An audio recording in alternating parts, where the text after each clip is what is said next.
And just when you thought everything there was to say about two-bus compression had been said, here's one of the best kept secret techniques for mixed bus compression.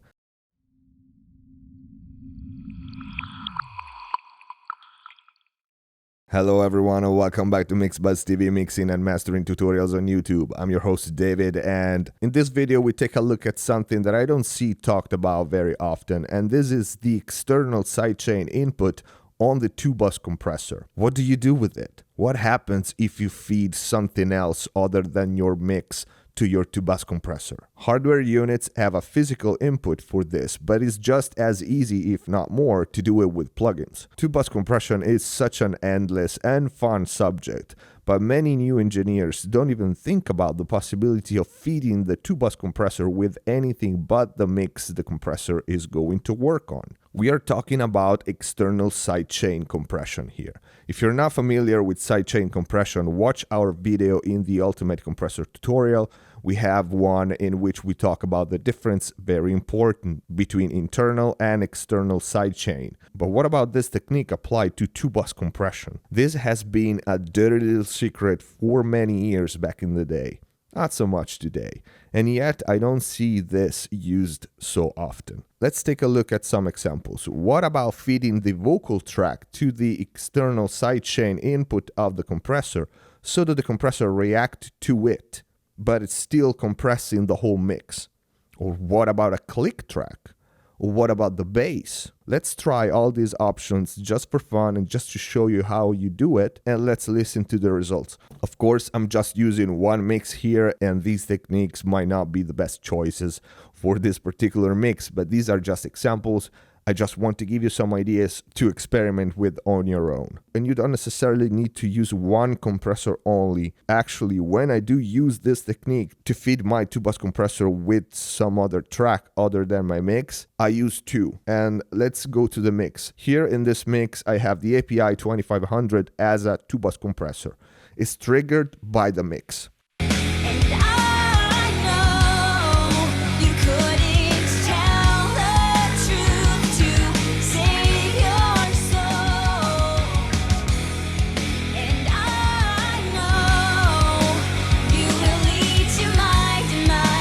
As you can see, a mixture of kick, snare, and vocals is what is triggering this compressor.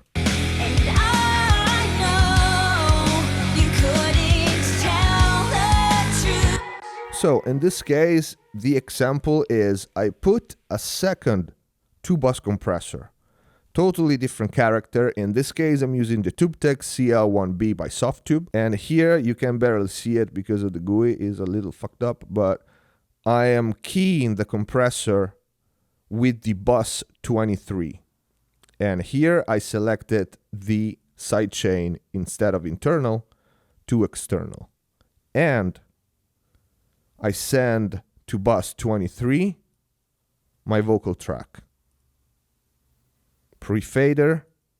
So now I have the API 2500 working as a normal two-bus compressor, triggered by whatever is louder in level in the mix.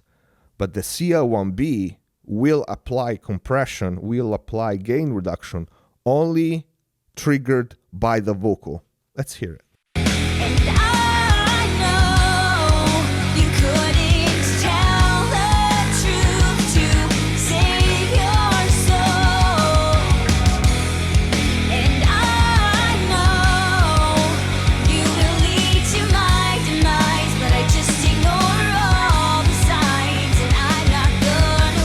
Without.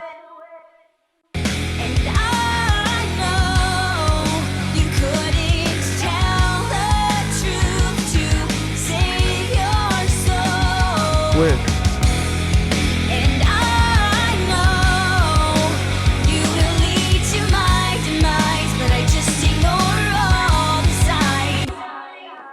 It's pretty cool. I know it's subtle, and now I'm gonna turn the threshold up so you can hear a more obvious effect. But I really think that this is a cool technique, especially for certain genres, like this one, for example. This is an actual real life mix example. When the vocals goes up, the compressor squashes the whole mix a little bit. The feeling that I get is the vocal is so powerful that the speakers can't take the power anymore. And I like it because when the vocals stop singing, the music comes up. Pay attention to the end of the phrase.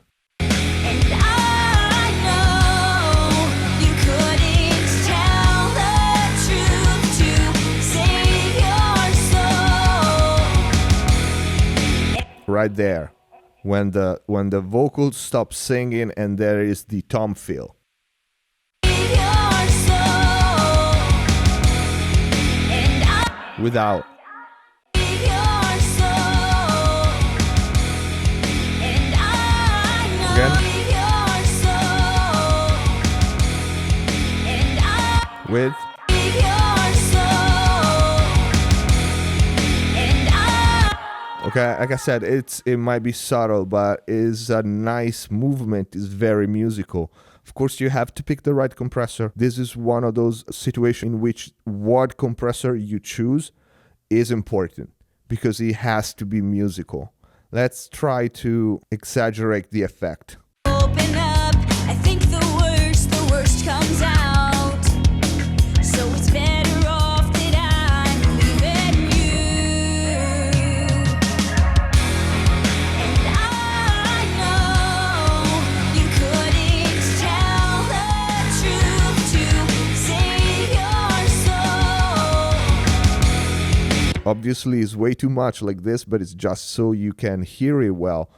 I think that the movement that it gives the mix is very, very unusual and very musical. And one thing that you can do, and I do it pretty often, is to engage this second externally triggered compressor only on certain parts. For example, you could do it only on the verses, because as you can hear on the verses, even at this setting, since that the vocals is lower, might not be that much. Open up.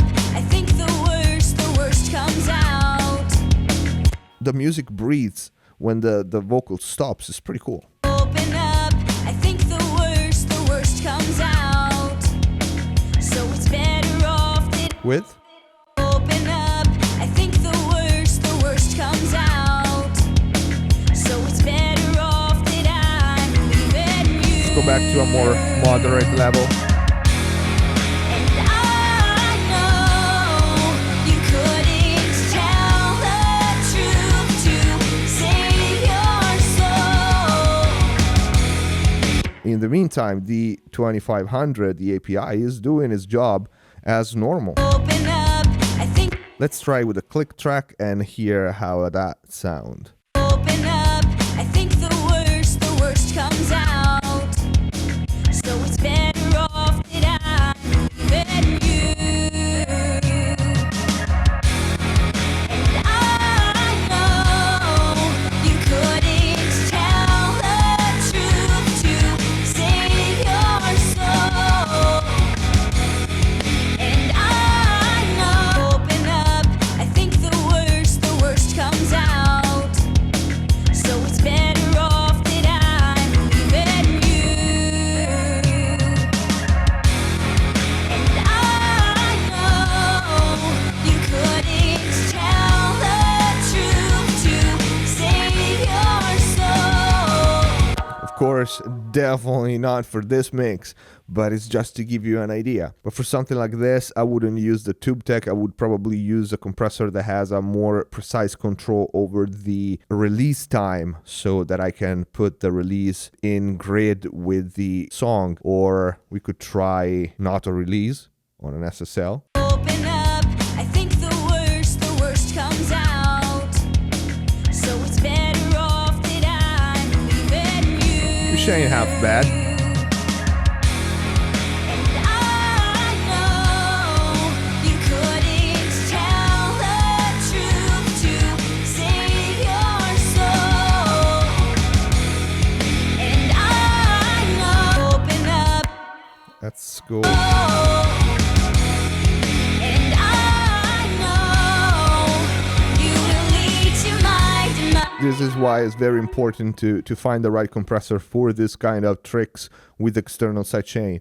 The SSL doesn't sound that bad. Obviously, it's way too much, but doesn't sound bad. I mean, it could work with a little tweaking. And now let's try this with bass. Let's have the bass trigger our compressor. And this is one technique that not many engineers will want to share with you.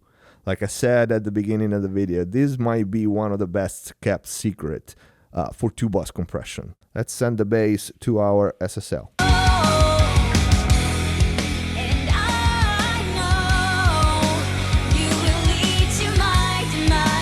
This could be an extremely useful technique to make sure that your low end is in check. We are compressing the whole mix triggered by the bass. So in this case, we could use the compressor to make sure that our low end is always more or less at the same level. I wouldn't use this one probably though. I want to use a compressor that has listening function for the sidechain. Let's go with the stock Pro Tools compressor.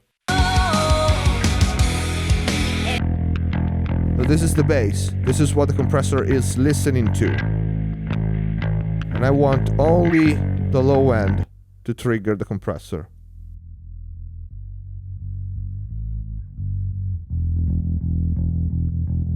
So I'll cut the sidechain to 220.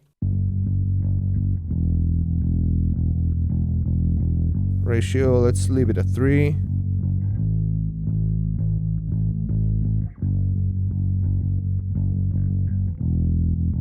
And let's hear our mix.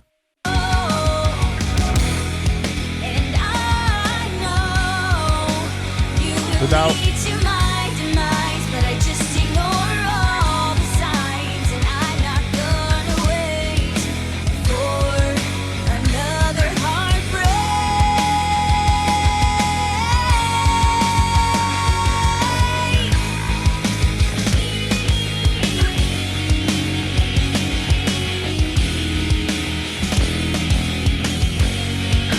listen to how the mix sounds so dense and solid with this one. And I'm using the stock DJ compressor without.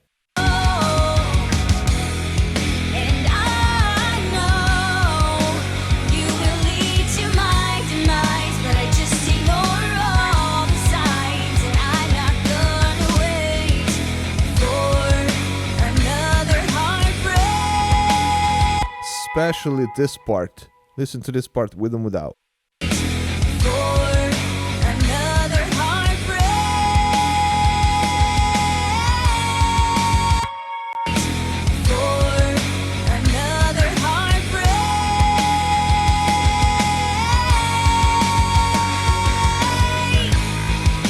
Now the settings might need some tweaking and everything, but I think we run into a little jam here. For this mix, or maybe for any other mix, I don't know. It does really change the impact of the mix and the solidity of the mix in a not so subtle way. It feels like it has that nice controlled low end.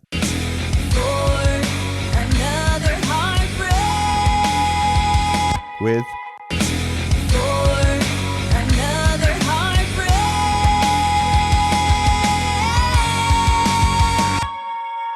it is so solid because the kick drum, it doesn't trigger the compressor, so the kick itself remains very powerful. It's a very cool effect. What can I say? We've seen some pretty interesting options for triggering your 2-bus compression with something else other than your mix. Vocal driven track. Vocal could be the trigger. Rock mix with a lot of low end, like big guitars and big bass. Bass could be the trigger. Click track or MIDI controlled gate with some in-grid pattern could be useful for EDM or hip hop or something like that. And you can do this with hardware compressors as well, as long as they have an external sidechain input. But this is it for today. So if you like the video, please click the like button. It is important for the channel. If you have any question, write it in the comment or send us a message. Join us on Facebook and Twitter. We have giveaways there. We take requests and suggestions for the future videos. And if you guys are interested, we could do a Q&A. If we collect enough interesting questions, you let me know in the comments, you let me know on the pages. Support MixBuzz TV by sharing on blogs, social media, and forums is very important. Subscribe if you haven't already, and see you next time.